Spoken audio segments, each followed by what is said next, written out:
اس کے سوا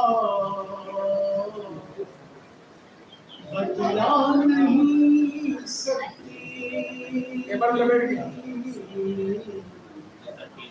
شفق کوئی سبب اس کے سوا بتلا نہیں سکتی یہ سرخی خون نام کی ہے ہرگز جا نہیں سکتی نہ تھمایا جائے دامن سیدہ کے لال کا جگہ بنا لا الہ ہرگز سمجھ میں آ نہیں سکتی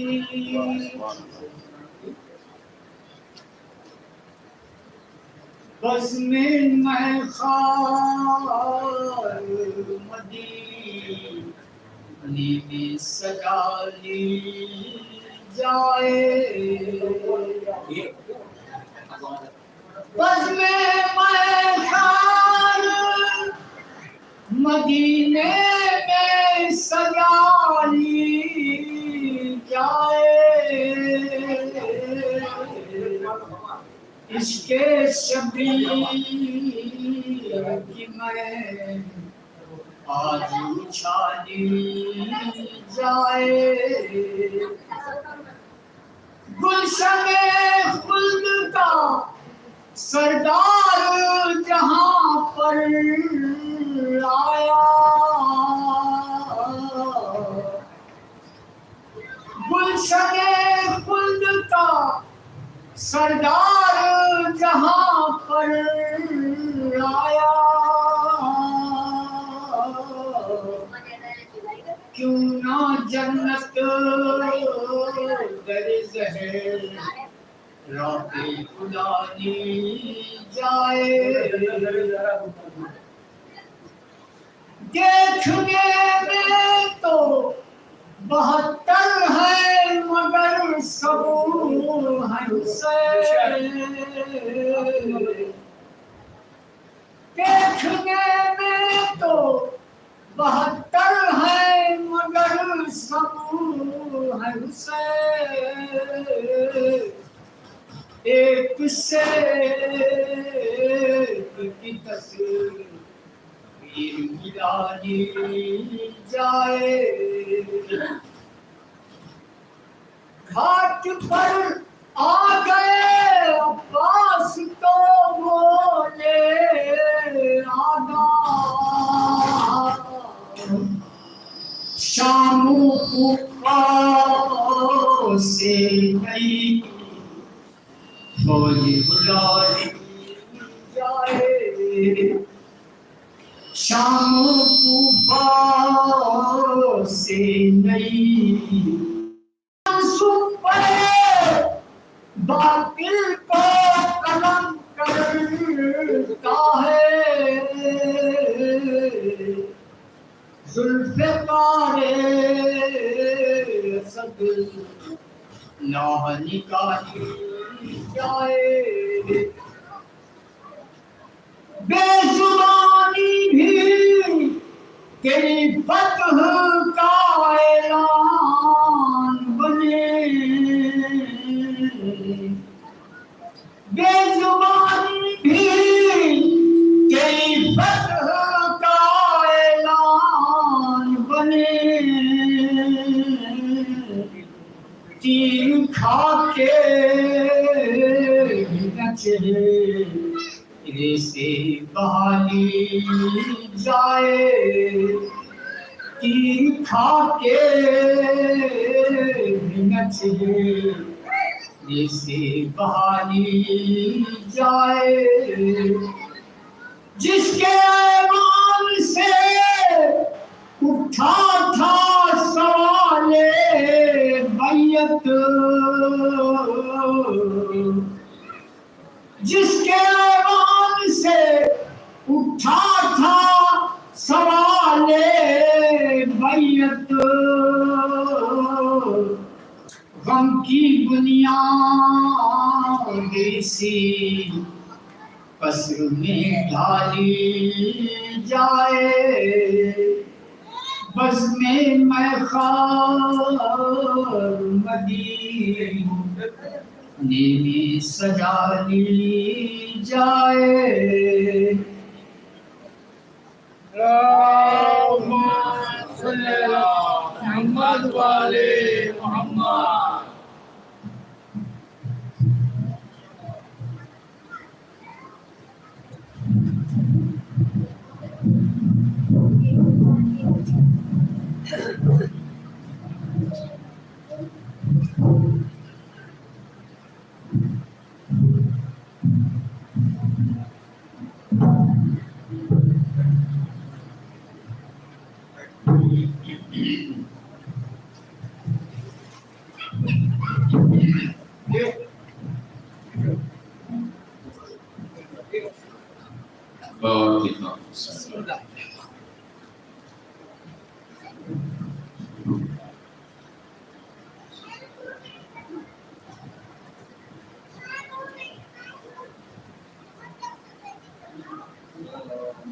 اللهم صل على محمد وآل محمد. لا حول ولا قوة إلا بالله العلي العظيم. أعوذ بالله من الشيطان اللعين الرجيم. بسم الله الرحمن الرحيم. الحمد لله هدانا لهذا وما كنا لنهتدي لولا أن هدانا الله. لقد جاءت رسل ربنا بالحق والصلاة والسلام والتحية والإكرام مولانا ومولى الثقلين جد الحسن والحسين أبي القاسم محمد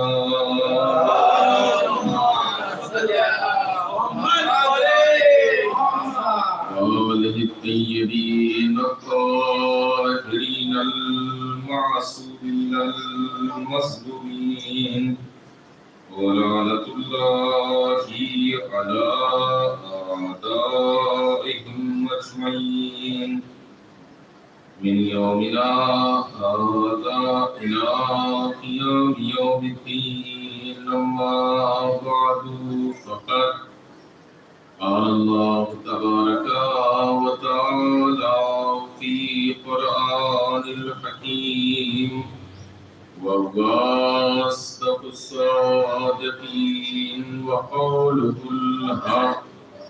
بسم الله الرحمن الرحيم. لقد كان في قصصهم عبرة لأولي الألباب. صدق الله.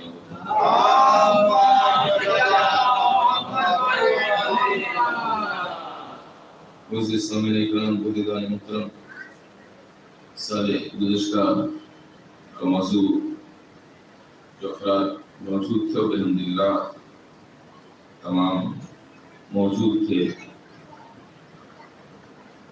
کہ حالات نبی اور ذکر کرب و بلا.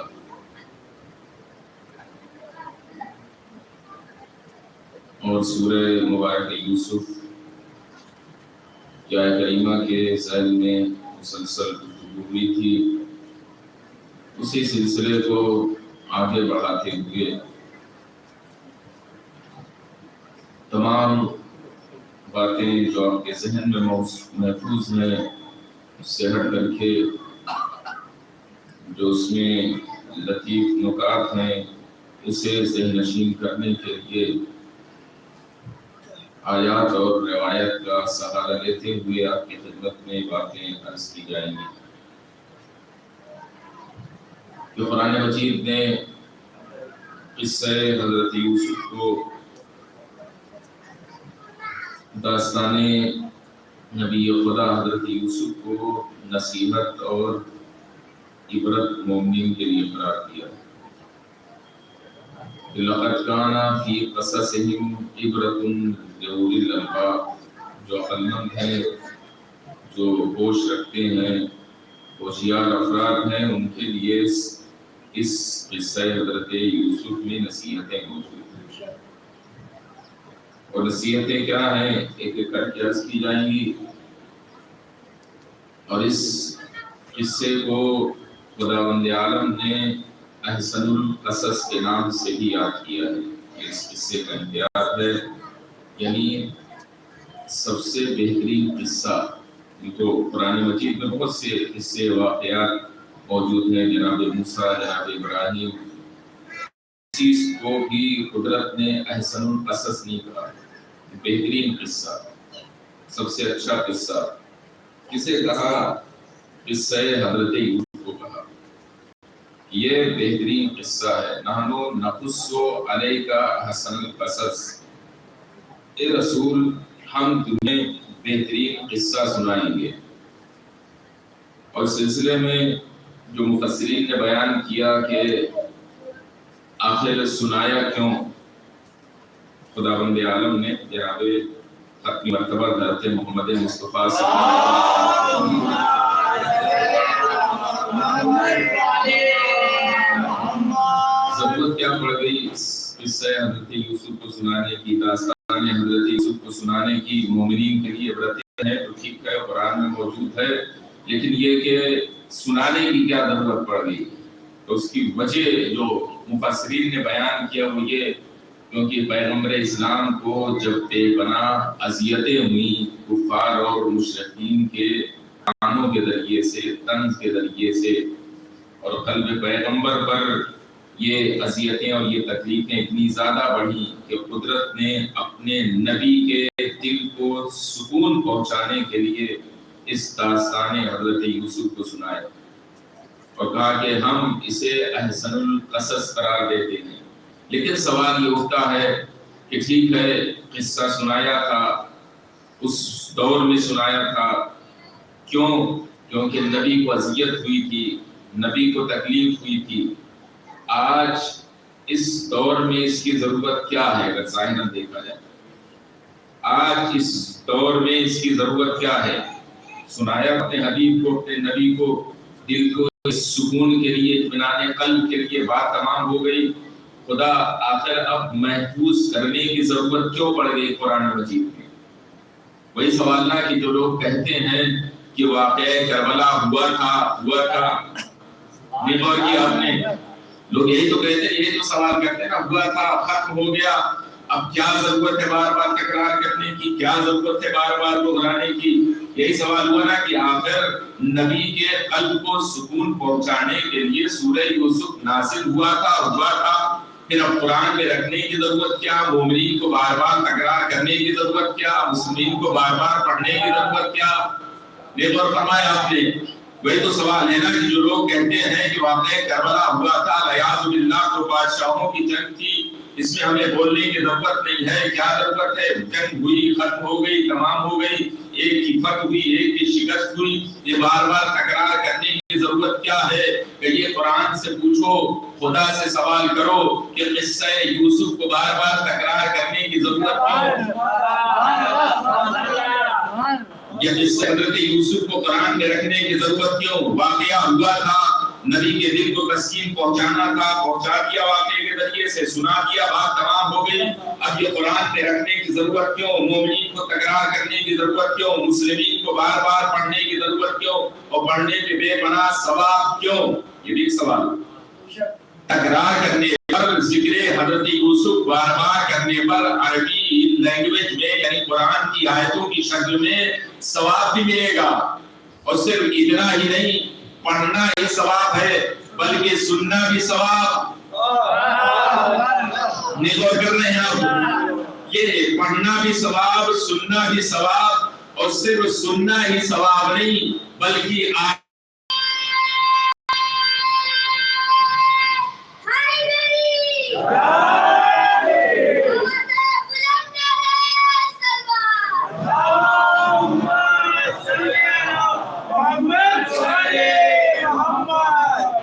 بھی ثواب، سننا بھی ثواب اور آیتوں کو دیکھنا بھی ثواب. تو وہی چیز تو یہاں بھی ہے نا، ذکر کرب و بلا کرنا بھی ثواب، ذکر کو سننا بھی ثواب، اور کربلا جا کر کے روضہ امام کی زیارت کرنا بھی ثواب. ثواب پڑھنے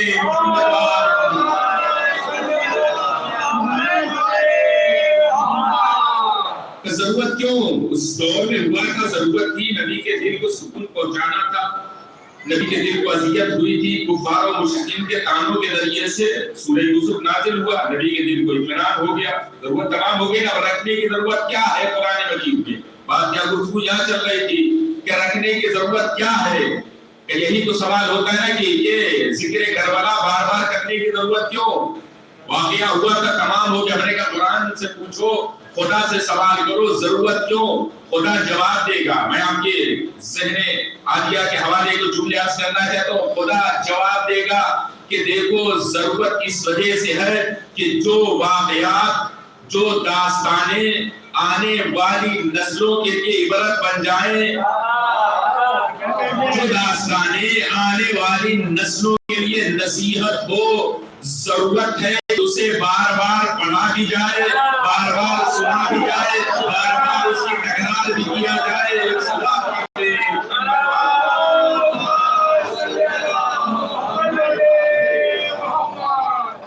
ضرورت ہے، یہ نصیحت ہے. اس طریقے سے ذکر حضرت یوسف نصیحت ہے، احسن القصص ہے، ویسے ہی ذکر کرب و بلا بہترین نصیحت ہے. ہر طریقے کا درس کرب و بلا میں ملے گا، ہر طریقے کا. چاہے رتبے کے اعتبار سے دیکھیں کہ ہمیں آپس میں چھوٹے بڑوں کو کس طریقے سے رہنا چاہیے، وہ درس کربلا میں ملے گا. کہ جب شب عاشورہ امام حسین علیہ السلام نے کہا چلے جاؤ،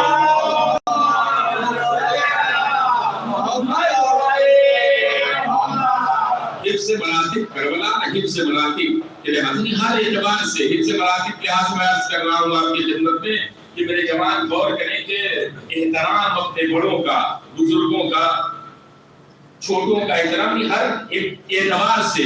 کہ امام نے کہا کہ چلے جاؤ، یعنی کہ جو جیسے تھا جہاں کا فوراً بول اٹھتا کہ نہیں جائیں گے، نہیں، بلکہ حفظ مراتب. جو سب سے بزرگ تھا پہلے وہ علمدار لشکر، نہیں مولا ہم نہیں جا سکتے آپ کو چھوڑ کے. پھر اس کے بعد دوسرے نمبر پہ پھر تیسرا، یعنی اسٹیپ بائی اسٹیپ رتبے بندی، حفظ مراتب. یہ کربلا ہے کہ جہاں پر ہمیں درس ملتا ہے کہ ہمیں اپنے بڑوں کے ساتھ کس طریقے سے رہنا ہے، ہمیں اپنے چھوٹوں کا کس طریقے سے ادب و احترام کرنا ہے. ہر اعتبار سے، ماں کا احترام، بیٹے کا احترام، بھتیجے کا احترام، بھائی کا احترام، یعنی ہر احترام اور ہر طریقے کی نصیحتیں زمین کرب و بلا میں موجود ہیں. ظاہر ہے جس طریقے سے سورہ یوسف محفوظ کرنے والا ہے، داستان حضرت یوسف محفوظ کرنے والا ہے، اسے ایک مرتبہ پڑھ کر کے گزرنے والا نہیں ہے، بلکہ آنے والی نسلوں کو بار بار سنانا ہے، بار بار بتانا ہے، تاکہ وہ اس یوسف زہرا کے درس کے ذریعے سے عبرت حاصل کریں. سورہ یوسف سے اسی طریقے سے یوسف زہرا کے داستان سے بھی مومنین عبرت حاصل کریں، نصیحت حاصل کریں، درس حاصل کریں. اس وجہ سے ضرورت ہے کہ ہر زمانے اور ہر دور میں اسے سنایا جائے. ایک سلوات پڑھیں محمد